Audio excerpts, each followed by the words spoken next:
Hello everybody, my name is Sniping and welcome you all back to my next The 5 list. I'm going to present to all of you here on YouTube. And today's list is going to be same type of list, a continuation of basically what I did in my recent list with F-Zero, but with a different video game franchise that, if you've been paying attention to my channel for years now, I've talked about a whole heck of a lot and brought up a whole heck of a lot, especially during the speculation prediction stages for its most recent game.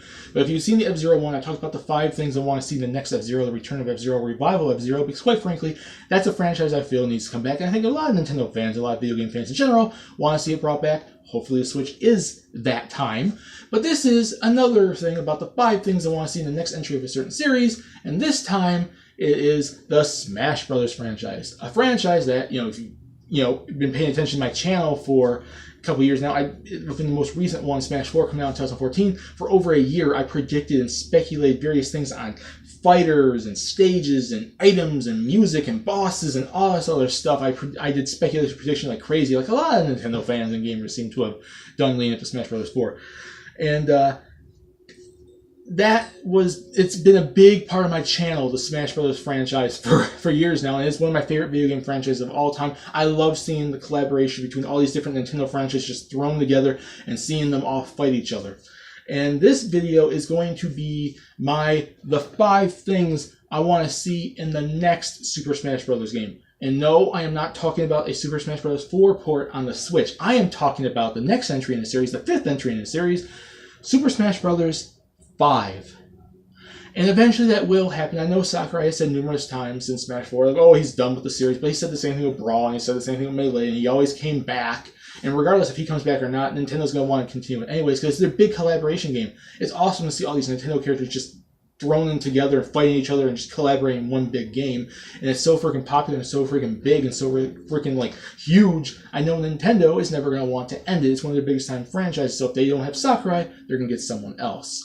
And that's what I'm talking about in this one. When Smash Bros. 5 eventually comes out, more likely it's going to be on the Switch, I'm hoping. Or they might skip a generation for the Smash 4's port. I really hope not. Smash 4's port should have no impact on Smash 5. And I know everyone would be anticipating the next Smash Bros. Like they've been anticipating every single one. Like, every single game's grown so big that the speculation, predictions, and everybody's just going crazy with what they want and what they don't want and what they expect and whatnot has been getting bigger every single game. And Smash Bros. 5 is going to be no different than Smash Bros. 4. When that game finally gets announced and people are like, oh, I want this and this and this and this. Like, it's going to go crazy. But this is my list of the 5 things I want to see in the next Super Smash Bros. Game, Smash Bros. 5. And let's get started with a simple option that's been included in the last 2 games and something I want to see updated. And that is an updated stage editor, more like the actual stages in the game. We've had a stage editor it started in Brawl, and it was more simplistic, like it was grid-based blocks, and you could put in little items and like bumpers and stuff, and choose the background, the music, and it's pretty simplistic.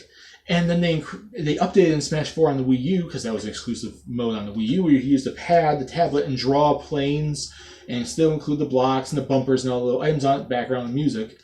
But it's still pretty simplistic. I would like to see them go full, balls to the wall, go crazy, super, effort put into it, allowing fans and, people that play the game the ability to create stages that are pretty similar to, your Pokemon stages, your Fire Emblem stages, your Mario stages, Zelda, Punch-Out, Metroid, all the big-time stages in the game. Allow us to be stages that are like this size various that include stage hazards, allow us to put buildings in there, maybe some lighting, some different motion-based stages where it's like you can make a moving stage or something. I would just like to see them actually go out, because seeing what people have done in Brawl and Smash Bros. 4, they've done really creative stages with how limited those modes actually are. What will people be capable of if they get a full-blown, super in-depth creating a stage that you can rival the stages in the actual game? Allow people to use their creativity and go full, crazy, creative mode in making stages. Because an updated stage creator that, is similar to the ones in the game would be pretty freaking awesome. My next one is going to go to more lesser known and lesser used franchises getting represented as, characters or stages or trophies, assist trophies, music, and stuff like that. Like Nintendo, like the Smash Bros. Franchise has been getting better, because if you look at the original Smash Bros. Game on the 64, the 12 characters they had were pretty much the main top line characters during like the 90s, during the Super Nintendo, the Game Boy, the 64, and soon to be Game Boy Color. It was basically the big major characters, and over time they started adding more franchises. They started adding their lesser known franchises. Smash Bros. Isn't just about the Nintendo All-Stars, it's about the entire Nintendo cast. No matter how big you are or small you are, how lesser known you are, how well known you are, if you're Japanese exclusive, American exclusive, now they're including third parties and whatnot. It's just about Nintendo's history, big or small, new or old. And they've included more franchises. Fire Emblem got represented before even made it outside of Japan. In Melee, they've included now Punch-Out with, the revival of Punch-Out from the Wii.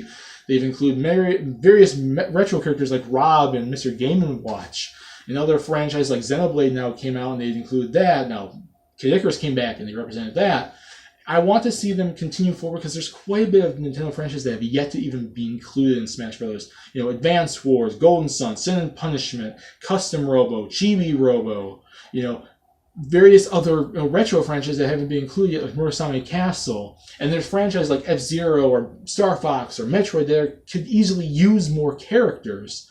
The problem with this one is, and I've kind of seen why they don't do it, is normally they use a lot of characters from franchise and represent a lot of stuff, at least character-wise. This is based off the roster. This isn't based off like music or stages or anything that are relevant at the time.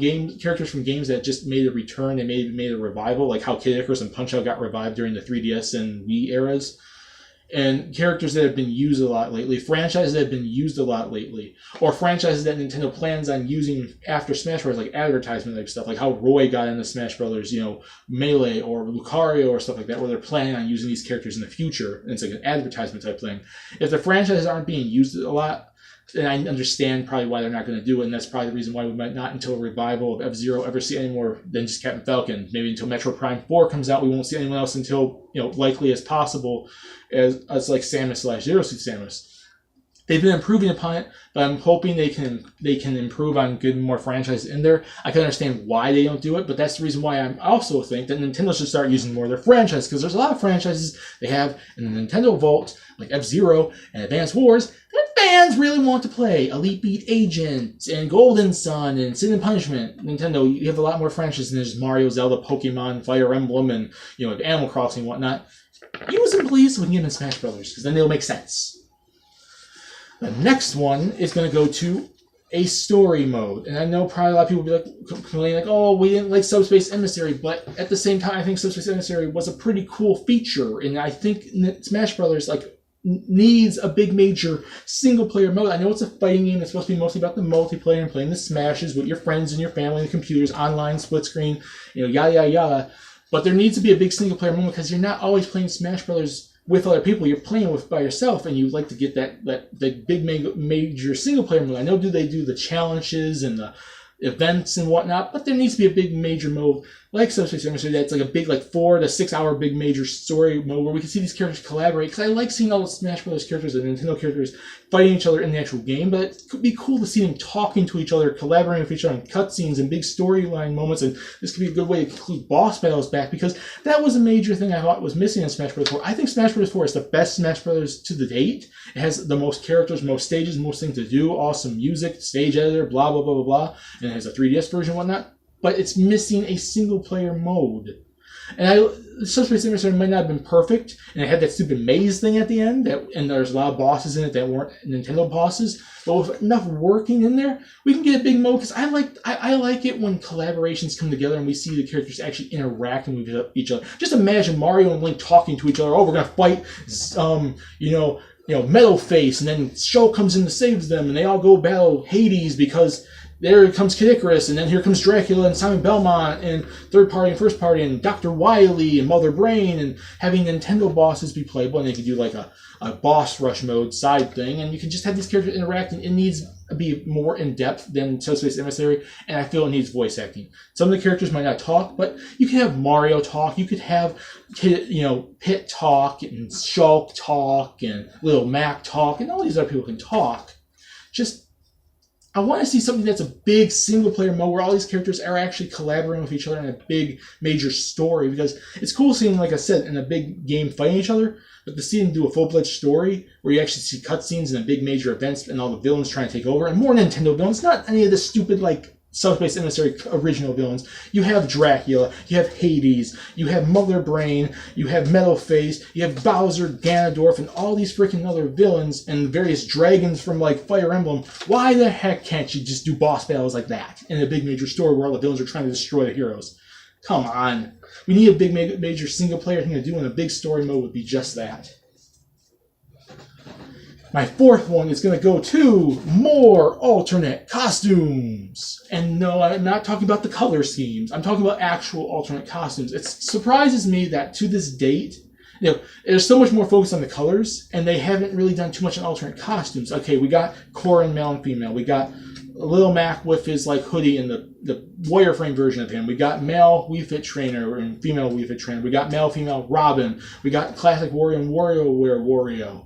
We got all these different costumes and various different like hats and stuff that the Pokemon wear, different accessories. But it's kind of funny that they don't go and just go balls to the wall with that. Go full-fledged, so much like costumes. Like, I like the colors, like the purples and the reds and the blues and the whites and the blacks and the oranges and everything else and that and so on and so forth. But it's like if they could represent the characters so much more if they give us alternate costumes to them. Just imagine now with Breath of the Wild, Link has 1 billion different costumes he can wear in that game. Just imagine if they pick like 3 or 4 or 5 of them to accompany the green tunic. Kid Icarus has a classic version. All these characters have classic versions. Just imagine like the trophy from Melee as an alternate costume for Pit, like his old Game Boy and NES self. The same thing with Palutena. The Fire Emblem characters have a bunch of different forms. Like Lucina has a bride's dress. She has masked Marth. And Mario has his Hawaiian shirt form. I know he wore a game of that in like his Sunshine uniform. You have you have Shulk having different armors in his game.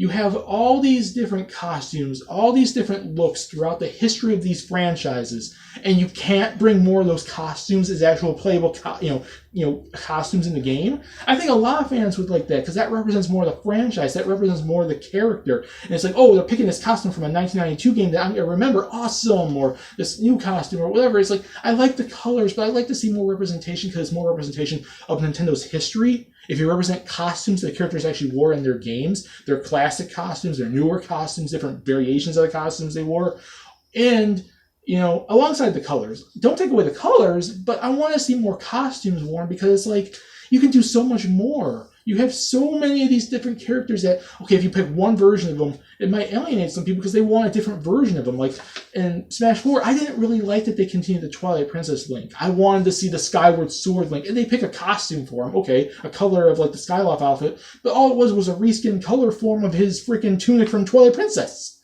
Why wasn't it his actual costume? Why wasn't it no hat Skyloft Link? Like, you can do so much more by getting different costumes and giving them to the characters. Like, they did Bayonetta 1 and Bayonetta 2, and like Cloud from Advent Children and Cloud from Final Fantasy VII. They're getting better, and there's there, but they need to do it more because it represents the franchise and the characters more throughout history. And this is supposed to be a big collaboration of history from Nintendo, and I think alternate costumes, giving us choice to play what version of the character we want to play as, it would be a lot fun and a lot better than just giving us one singular version, and with some characters getting a few different versions, like gender versions or whatnot.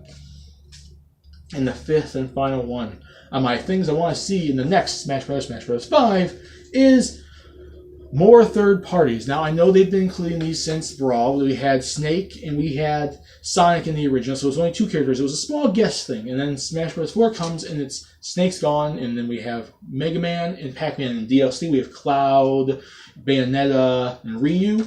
But there's still a lot more third-party characters that collaborated with Nintendo over the years. There's a lot of third-party characters that are close ties to Nintendo. And like I said, Smash Bros. Isn't just about Nintendo All-Stars anymore. It's about Nintendo's history. And Nintendo's history doesn't just relate to their own first and second-party characters, but third-party characters. And third parties have become a big, major thing in the series. How about you start including more of these characters? Simon Belmont, Shantae, Shovel Knight, Travis Touchdown, Rayman. You can bring Snake back. You can bring in that, Azure Striker Gunvolt character, someone from Cave Story. All these different characters have history with Nintendo at some point or another. And you can easily include them. I want the third parties in the next Smash Bros. Smash Bros. 5 to be a bigger part. I'm not saying to take away from the Nintendo characters. Nintendo characters should always be a big, major focus. Your Golden Suns, your F-Zeros, your Fire Emblems, Advance Wars, Pokemon, Zeldas, Marios, your retro characters. Those should still be the major focus, but I think the third parties should get more focus on disc day one than they have in Smash 4 and Brawl. Like, we started with 2, and then we started with in Brawl, and then Melee, and then Brawl got 3, and then 3 more, so we have 6 DLC characters. What's Smash Bros. 5 going to have? 8 third-party characters, 10 third-party characters, 12 third-party characters. There's still a lot more to add, and I'd like to see it get a little more focus on adding some of these characters I have listed here, because it'd be so much cooler to see Nintendo's history outside of just the Nintendo characters themselves. And that's it. For my 5 things I want to see in the next Smash Bros. Game, Smash Bros. 5. They're kind of basic, they're kind of simple, kind of things everyone wants to really ask for, but it's my list, and it's what I want to see. More third-party characters, more alternate costumes for characters than just using the colors, a story mode, a big-time story mode single-player thing. We need updated stage editor, and we need more lesser-known franchises, more lesser-used franchises used as representation, especially in characters, but in general, in the game in general. That is my list. I hope you guys like this video. Peace. Please subscribe if you want to, and put in the comments section what you think. Do you guys want to see these 5 things? What do you want to see in the next Super Smash Bros. 5? See, just put in the comments section down there, and we can have fun, discuss it there, and I'll see you all later in my next video. See ya.